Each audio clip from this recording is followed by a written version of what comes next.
मैं आपके समक्ष फिर प्रस्तुत हूँ एक नया टॉपिक लेकर के, जिसका नाम है मूल्य। हिंदी का शब्द है मूल्य, इंग्लिश में वैल्यूज, जो कि एक लैटिन भाषा के शब्द वैलियर से बना है, जिसका अर्थ होता है योग्यता, उपयोगिता या महत्व।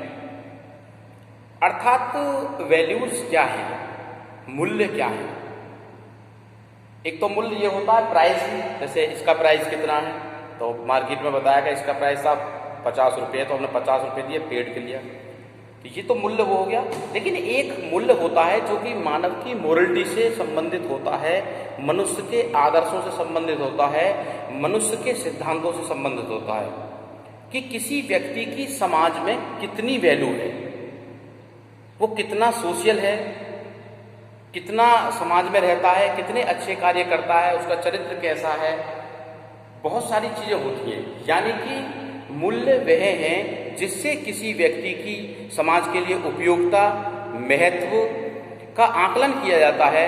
उसे सामान्य भाषा में मूल्य कहते हैं कि वह व्यक्ति समाज के लिए कितना उपयोगी है, कितना महत्वपूर्ण है और उसका कितना महत्व है।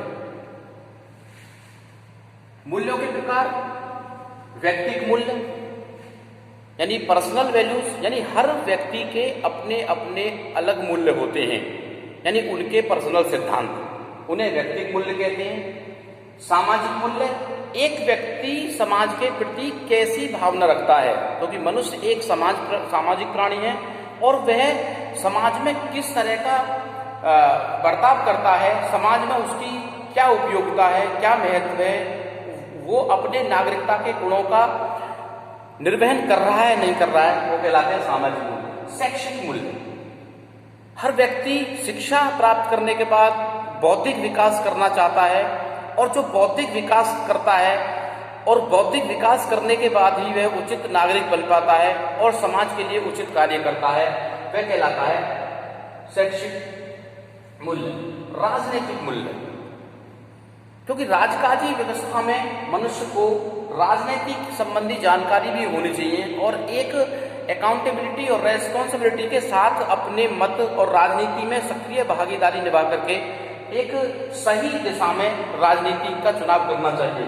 धार्मिक मूल्य, ये हमारे आध्यात्म से जुड़े हुए होते हैं कि हम कैसे किसकी पूजा अर्चना कर रहे हैं, हमें किस तरीके से क्या करना चाहिए, हम पूजा क्यों करते हैं। यानी कि रिलीजियस वैल्यू जो है, ये धार्मिक वैल्यू है कि व्यक्ति को धर्म से किस प्रकार जोड़ा जाए।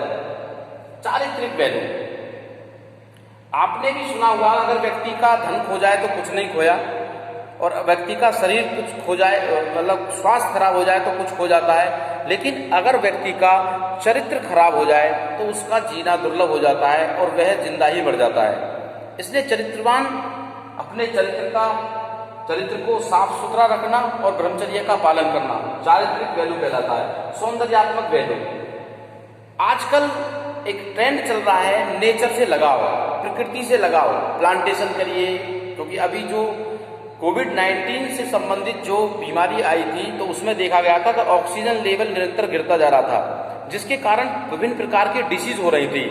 अब उसको देखते हुए व्यक्तियों में, बालकों में, नागरिकों में एक ट्रेंड चला है कि अधिक से अधिक प्लांटेशन किए जाएं, ताकि वातावरण स्वच्छ और साफ रहेगा, नेचर अच्छी होती है, विभिन्न प्रकार के प्लांट्स, फ्लावर्स, ये हमें अच्छे लगते हैं और हमें किसी ना किसी में लाभ भी पहुंचाते हैं। तो ये कहलाते हैं हमारे ये मूल्यों के प्रकार। अब बात आती है कि मूल्यों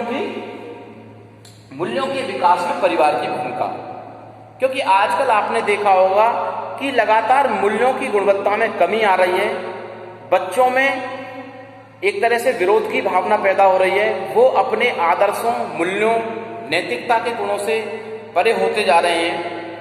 उनको बनाए रखने में परिवार की क्या भूमिका है और परिवार उनको मूल्यों को बनाए रखने में किस प्रकार अहम भूमिका निभाते हैं, क्योंकि हमारी संस्कृति, हमारा देश मूल्यों, आध्यात्मिक जगत और संस्कृति और नैतिकता से ही पहचाना जाता है।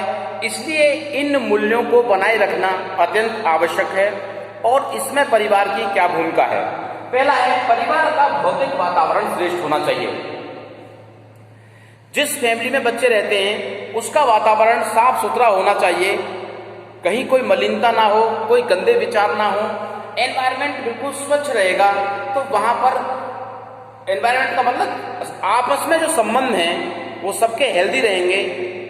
उनको शुरू से ही नैतिकता, मूल्यों के विषय में सिखाया जाएगा कि सुबह उठते ही चरण स्पर्श करने चाहिए। कोई आता है अतिथि देवो भवो, क्योंकि अतिथि को हमारे यहाँ देव की उपाधि दी गई है।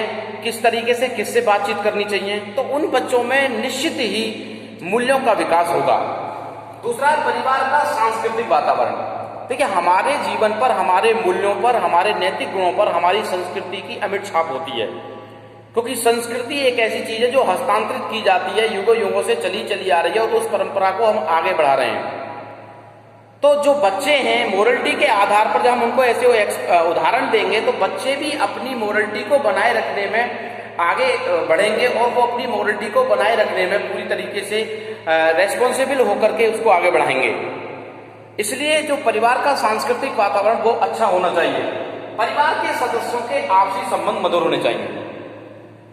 मूल्यों को बनाए रखने में ये बहुत ही इंपॉर्टेंट भूमिका निभाता है कि अगर परिवार के सदस्यों के आपस में संबंध अच्छे नहीं हैं तो वहां पर मूल्य स्थापित नहीं किए जा सकते, क्योंकि वहां पर मन का खोट रहेगा और एक दूसरे के प्रति गलत विचार रहेंगे। इसलिए परिवार की भूमिका, परिवार का एक अहम हिस्सा बन जाते हैं। परिवार, रोल ऑफ फैमिली बहुत ही इंपॉर्टेंट बन जाता है जब परिवार के सदस्यों में संवेगात्मक रूप से आपसी संबंध अच्छे होने चाहिए। वह हर दुख सुख में एक साथ होकर के उस समस्या का निपटारा करें। इसलिए परिवार के सदस्यों के बीच अच्छे संबंध होने चाहिए। परिवार का अनुशासन सामान्य व नियंत्रित। परिवार का अनुशासन सामान्य एवं नियंत्रित होना चाहिए, जिसमें बच्चे रह करके अनुशासन में रहें और अनुशासन में रहते हुए भी वह मूल्यों का अनुकरण कर सकते हैं और मूल्यों को बनाए रखने में अपनी अहम भूमिका निभा सकते हैं। अनुशासन बहुत ही महत्वपूर्ण है। किसी भी व्यवस्था को सुचारू ढंग से संचालित करने के लिए एक अनुशासन का स्थापित रहना अति आवश्यक है। उसी प्रकार परिवार में भी एक अनुशासन होना चाहिए, जिसके माध्यम से बच्चे अच्छी तरीके से अनुशासित होते हुए नैतिक गुणों का विकास कर सकें।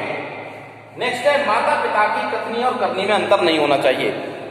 बहुत से परिवार ऐसे होते हैं कि बच्चों से पहले कमिटमेंट कर देते हैं और जब बच्चा उस चीज को अचीव कर लेता है तो वो उसको इग्नोर कर जाते हैं। मान लीजिए किसी बच्चे ने 10th क्लास में पास होने के लिए माता पिता ने कमिटमेंट कर दिया कि हम तुम्हें साइकिल दिलवाएंगे। बच्चे ने मेहनत करी और बच्चा अच्छे नंबर से पास हुआ, लेकिन माता पिता ने उसकी इच्छा पूरी नहीं करी। तो वहां पर क्या होता है कि बच्चों में हीन भावना उत्पन्न हो जाती है और वह कार्य करने में फिर स्फूर्ति नहीं दिखाते हैं। या लड़का लड़की के बीच मतभेद होता है कि पापा भैया को साइकिल दिला दी, मुझे भी दिलाइए, तो वहां पर मतभेद होते हैं। इसलिए माता पिता को जो कमिटमेंट कर दिया उसको पूरा करना चाहिए। इसी तरह से जो बच्चों को छोटी छोटी कहानियों के माध्यम से महापुरुषों की, नैतिकता की ऐसी कहानियों से रूबरू कराया जाए कि जिससे बच्चे अपने अंदर नैतिक गुणों को विकसित कर सकें, क्योंकि नैतिक गुणों को विकसित करने के लिए कहीं ना कहीं उसकी अहम भूमिका होती है।